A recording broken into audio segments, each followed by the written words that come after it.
continue their lives through children, through grandchildren, through great-grandchildren, so that now the ancestors continue to go on, to push on. So now, dear Lord, because you have kept the model, the character, the likeness of this family going through their variegated personalities, now keep them together. Let this moment be a moment of not just food, but of a fellowship. So help us, dear Lord, that as we take this food, that you would bless it for our bodies, that this family might go on to continue to do the great spiritual work whereby you have called them. He lived and died. He came to love, heal, and forgive. He lived and he died just to buy my pardon. An empty grave is there to prove that my Savior lives. Because he lives, I can face tomorrow. Because he lives, all right, man. All fear is gone. Because I know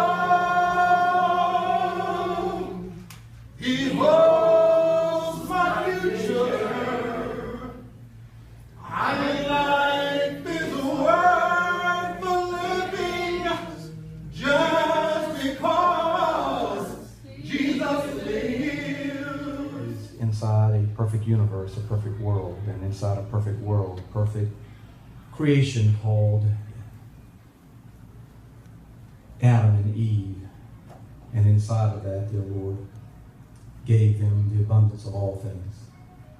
And even though something went wrong with your perfection, because sin entered into the world, you made a way of escape so that we still might attain perfection.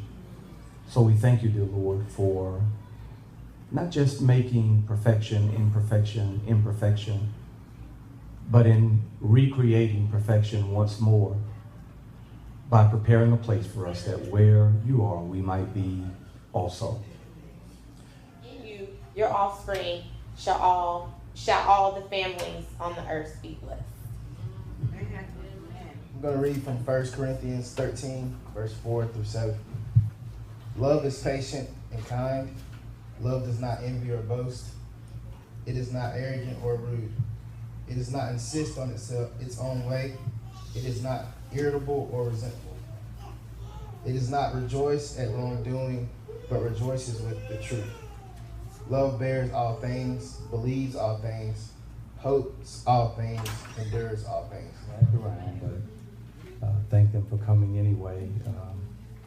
They are one of the most precious gifts I have in the world.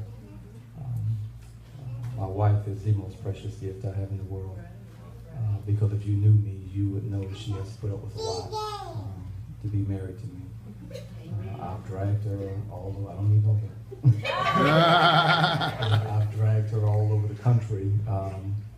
We picked up and moved to Birmingham when I got ready to go to graduate school, and moved back to Georgia, and then picked up and moved to Virginia when I went to pastor, and then came back to Georgia again. So we moved around quite a bit. Somehow she kept having children all in between that time. But God has been faithful. Perhaps there was some moment in life when you wanted a particular item. You had no clue that mom or dad just didn't have those kinds of funds, but you wanted it so desperately, and they looked in your eyes and saw that you wanted it. And so they went out and did something. They sacrificed something that they needed for themselves in order for you to have what you wanted. That's what it means to be in the pasture.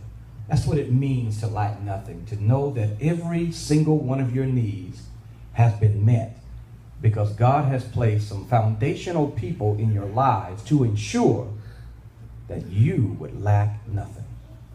And so He says, he makes me lie down in green pastures, leading me beside still waters, restoring my soul, guides me in paths of righteousness for his name's sake. But anybody who's had prostate cancer knows that when you're truly sick, when things are not going well, you don't want to talk about God. You want to talk to God. Anybody other than me ever had to have a conversation with God?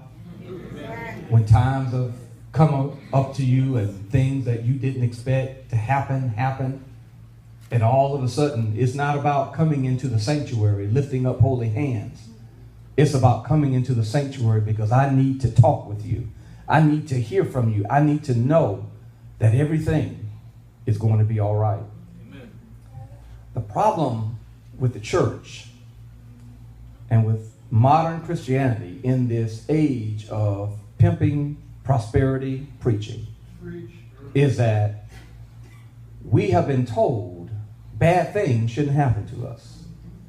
Well, I'm sorry to break it to you at the family reunion, but bad things will happen in this lifetime. You get into the master's hands. The master has a way of making something out of you that would not have been made had you not been broken in the first place. And so David says, God has taken me to a place of brokenness, because that's really the issue, isn't it? In the first two verses, we established he leads, he guides, which means if David is in the valley, how did he get there? I think David is trying to teach us something via this text, and that is what God can do in the dark places of your life. Because anybody can celebrate God on the mountaintop. Anybody can celebrate God when things are well. Anybody can celebrate God when your children are home. But it takes real faith to celebrate when things are not going well. Okay, let's go back to grammar school again. The word before can either be a preposition of location or it can be an adverb of time. Preposition of location. You prepare a table before me. Location. You prepare a table before me, right in front of my face. Here's what God is saying through this text. God is saying to the McRae family, there are times in your life when you were struggling. You didn't know what to do. You didn't know what direction to go in. You didn't know where to turn. But I want you to look back over the shoulders of your own existence and see that there were times when I was putting a table together right in front of your face. And so I would bring a piece from over here and bring a piece from over here and bring a piece from over here, and I would put it right in front of your face. And you saw me blessing you right in front of you. And even though you couldn't explain it, even though you couldn't articulate it, you could tell that I was putting something together right in front of your face. When the shepherd would take the sheep from place to place within the craggy highlands looking for food and water sources, he would often move the sheep, but oftentimes the chief shepherd would go a day ahead down the road, and he would often remove all of the dangerous debris, all of the rocks and all of the things that might be in the way or cause damage to the sheep. So he would pull up all the poisonous plants. He would remove all of the obstacles out of the way so that when the sheep came along the journey the very next day, they would notice there don't seem to be any poisonous plants along this journey. There doesn't seem to be anything dangerous along this journey. That's because the shepherd has already gone before them and prepared a table before they even got with him looking on. And God has enough God in him to say, I'm going to prepare this table before the McRae family right in front of you, Satan. You said this family shall not live. You tried to take this family out with different means, but I'm going to say to you, this family shall live, and I'm going to prepare a table right in front of your face, and I'm going to dare you to put your hands on them, because I got a rod on one side, I got a staff on the other side. You want some of this? Come on up in here. I got something for you, because I'm preparing a table before them right in front of your face. We will endure some harsh realities, but the good news is the valley was never designed to be our permanent placement. But the table of the Lord And it is at that table that we will sit with you, not as temporary guests who will be dismissed after the meal, but as residents, as heirs and joint heirs with Christ, so that there we might forever be with the Lord. So now, dear Father, keep this family in your care. Continue to watch over them, continue to guide them, continue to lead them in the journey of a lifetime. In the name of Jesus, we do pray. Amen. Make sure that you're always connected with your family and attend any family events that you can. Family first. Yeah. Family is great. Love your family. Family first. Yes. Everyone is talking about Party Man Productions from Macon because he knows how to rock a party. What you doing tonight? Going to Ken's birthday party. Who's the DJ? The party man. Who's the party man? You remember the party we went to and the dance floor was covered with fog and the only thing you could see were the laser lights. I remember watching videos on a projection screen when the songs were playing. The party man was the DJ that night too. He's a hot DJ. Tell me about it. But wait a minute, that party was in Macon. This is Albany. I know, but he travels and DJs other events like wedding receptions and reunions.